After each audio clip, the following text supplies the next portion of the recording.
Todo mundo sabe aí no Brasil que Israel recebe muitos presentinhos dos países vizinhos, mas o que muita gente não vê é a quantidade de gente que se machuca numa situação como essa. É óbvio, se a gente comparar Brasil com Israel, a ameaça no Brasil, no Rio de Janeiro, por exemplo, seria uma bala perdida.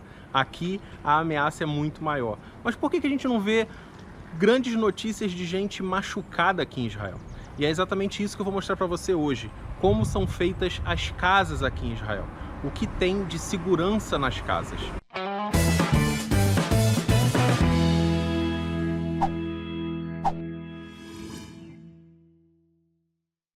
É óbvio, quem já viu esse vídeo aqui que eu vou mostrar aqui em cima, sabe que o céu aqui de Israel ele é blindado por uma tecnologia de ponta, um sistema de defesa de alta tecnologia e que blinda o céu de Israel contra qualquer ameaça que tente penetrar em Israel. Só que ele é 90% eficaz.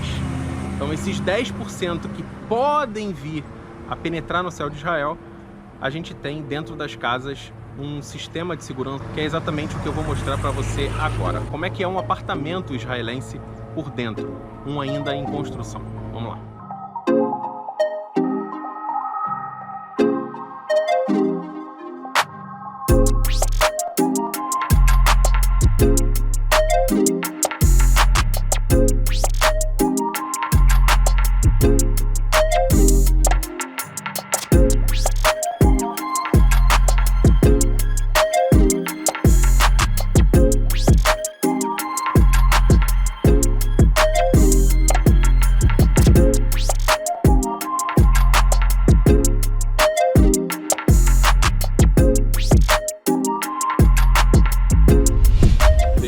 O eco e a sujeira.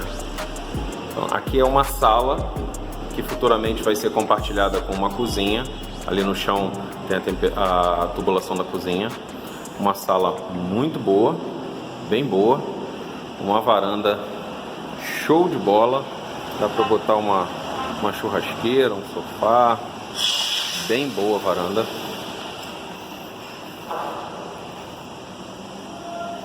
Aqui a gente tem um banheiro que provavelmente não terá pia, não vai ter pia e vaso só. Aqui um quarto, um tamanho razoável, um quarto até pequeno. Por aqui a gente tem outro quarto, do mesmo tamanho daquele. Para cá a gente tem uma banheira, provavelmente será um outro banheiro completo. Aqui muito provavelmente é área de serviço. Sim, as áreas de serviço aqui em Israel ficam atrás do banheiro.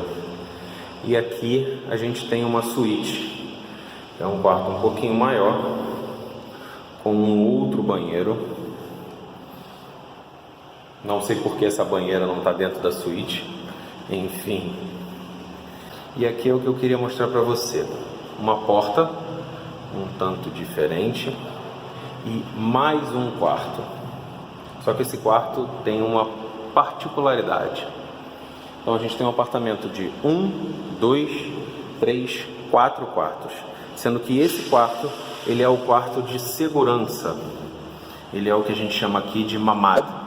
Mamad é um quarto com uma porta à prova de explosões, uma porta de aço, uma porta vedada, uma porta com uma trava forte. Ele tem essa trava principal, ele tem essas outras travas em cima e embaixo, que é para vedar a porta bem.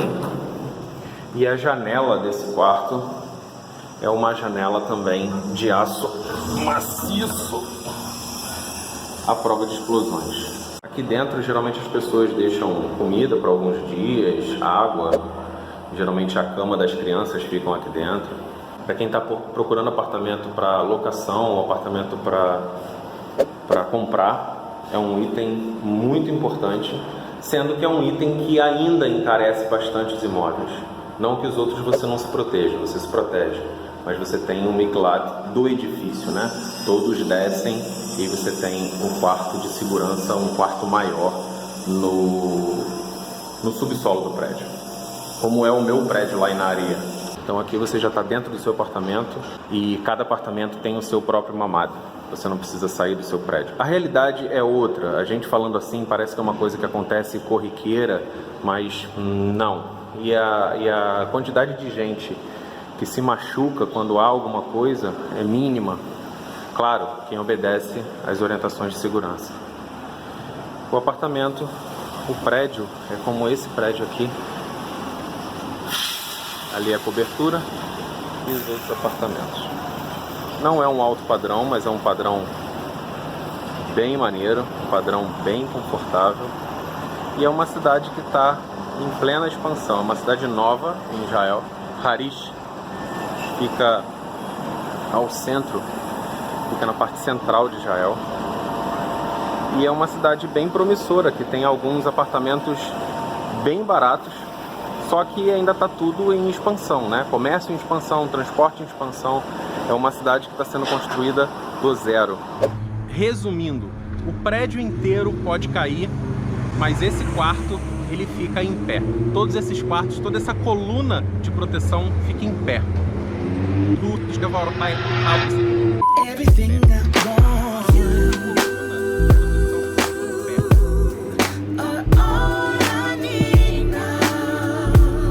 Os apartamentos mais novos têm esse tipo de quarto, que é chamado de mamad, e os apartamentos mais antigos têm o que a gente chama de miklat. O miklat ele fica no subsolo dos edifícios mais antigos e suporta todos os apartamentos, todos os moradores do prédio nesse miklat. E para os prédios mais antigos ainda, que não possuem miklat, existem esses refúgios públicos na rua, e caso Israel identifique alguma ameaça, esses locais são abertos para que a população possa se abrigar. Num outro vídeo mostro um miklat de um edifício e também um miklat público. Por isso que a quantidade de feridos numa situação de emergência aqui em Israel é bem pouca. Realmente aqui em Israel só se machuca quem não obedece às orientações de segurança. Mas existe uma outra curiosidade sobre moradia e sobre as casas aqui em Israel que muita gente não sabe e eu também não sabia. Então eu vou trazer aqui para você uma reportagem que passou aqui na televisão de Israel sobre uma curiosidade de como são construídas as casas para os ortodoxos aqui em Israel. Existe um mercado específico de construção, de venda e de aluguel para a população religiosa aqui em Israel. E existem algumas curiosidades, algumas peculiaridades nos apartamentos, como são construídos, como são distribuídos, detalhes de varanda. Dá uma olhadinha em como são as casas para os ortodoxos, para os religiosos aqui em Israel. A falta de moradia para o jovem casal não é apenas uma questão de like. Os ortodoxos também sofrem a mesma crise, e os representantes religiosos do Knesset estão exigindo nos últimos meses a adaptação de parte das obras que estão sendo realizadas, programada para a população ortodoxa. A intenção não é apenas atribuir bairros a eles, mas considerar o planejamento arquitetônico e urbano para as necessidades da população ortodoxa. Como é construído um edifício ortodoxo? A principal característica é a altura dos edifícios. Durante Shabbat, os ortodoxos não usam os elevadores, sobem e descem as escadas. Portanto, os edifícios ortodoxos não têm mais do que 4 andares. É verdade que em muitos prédios em Israel existe o elevador do Shabbat, mas a maioria dos ortodoxos geralmente não os usa. Alguns veem isso como profanação no Shabbat. Até 30 anos atrás, a grande maioria dos edifícios construídos em Israel era baixa em altura. Todo o centro de Tel Aviv, por exemplo, é construído com edifícios de 3 ou 4 andares.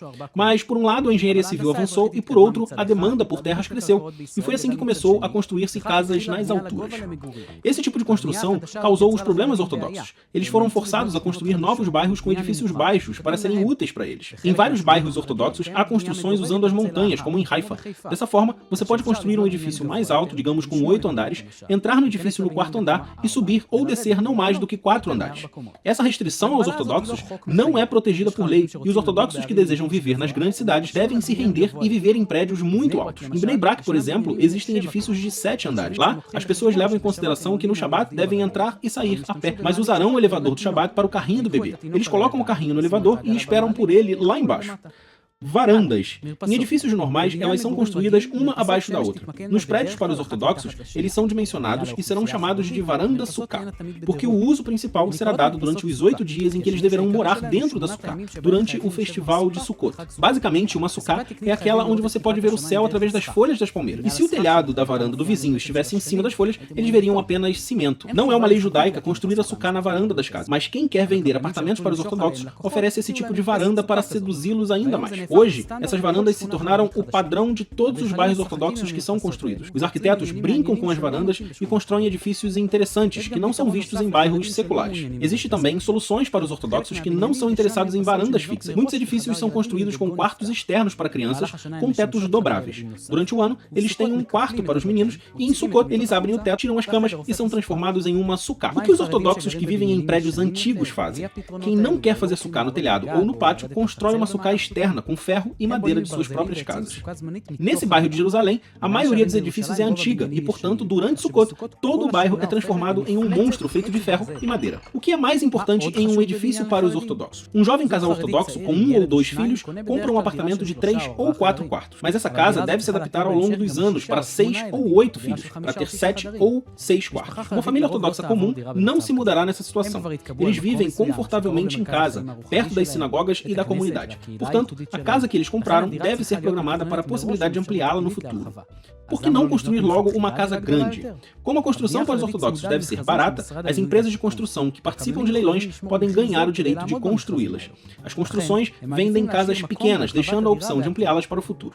Em cada terreno em que a empresa constrói um edifício, há linhas que o limitam, a distância entre os edifícios, ou a distância da rua, ou um quadrado dentro das linhas de construção. O normal seria construir em um canto, mas para os ortodoxos é construído no centro, para deixar em aberto a possibilidade de construir nas laterais no futuro. Em cidades ortodoxas como Elad, não há prédios que não tenham sido ampliados. Se forem prédios altos, a grande maioria dos vizinhos fará isso junto. Todas essas adições são endossadas por lei. Suas necessidades não terminam nas paredes, mas também em relação ao interior da casa. Nos planos, geralmente vemos uma mesa na sala de estar com 4 cadeiras, mas isso não é normal em uma família ortodoxa comum. É importante programar um espaço maior no qual uma mesa maior possa ser usada, para que muitas outras crianças possam se sentar ou muitos convidados no Shabat. É importante programar a pia para lavar as mãos. Lavar as mãos com água é uma das leis judaicas e uma questão de purificação. Isso não pode ser feito na pia do banheiro. As mãos devem ser lavadas pela manhã, antes de cada refeição e ao sair do banheiro. Portanto, o arquiteto deve encontrar o ponto perfeito na casa onde localizar essa pia, ou construir 2 pias nesse estilo. As cidades ortodoxas existentes, Beitar Illit, Modi'in, Elite e Elad, não constroem o suficiente. Em Bnei Brak ou Jerusalém, faz muito tempo que não há lugar para construir. O programa para construir cidades ortodoxas na periferia falhou. Harish se transformou em uma cidade laica. Cassif não avança. A solução é construir novos bairros ortodoxos em cidades como Beit Shemesh, Tiberíades ou Afula. Esses bairros são construídos com prédios baixos, varanda sukkah, muitos jardins de infância e sinagogas ao redor.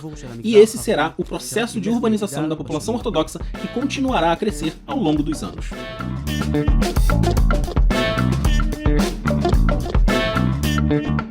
Então é isso, muito obrigado por você ter assistido esse vídeo até aqui. Se você não é inscrito ainda aqui no canal, se inscreve no botãozinho vermelho aqui embaixo, curte esse vídeo caso você ainda não tenha curtido, isso ajuda muito o canal para que o YouTube entregue esse conteúdo para mais pessoas que gostem do mesmo conteúdo que você está assistindo.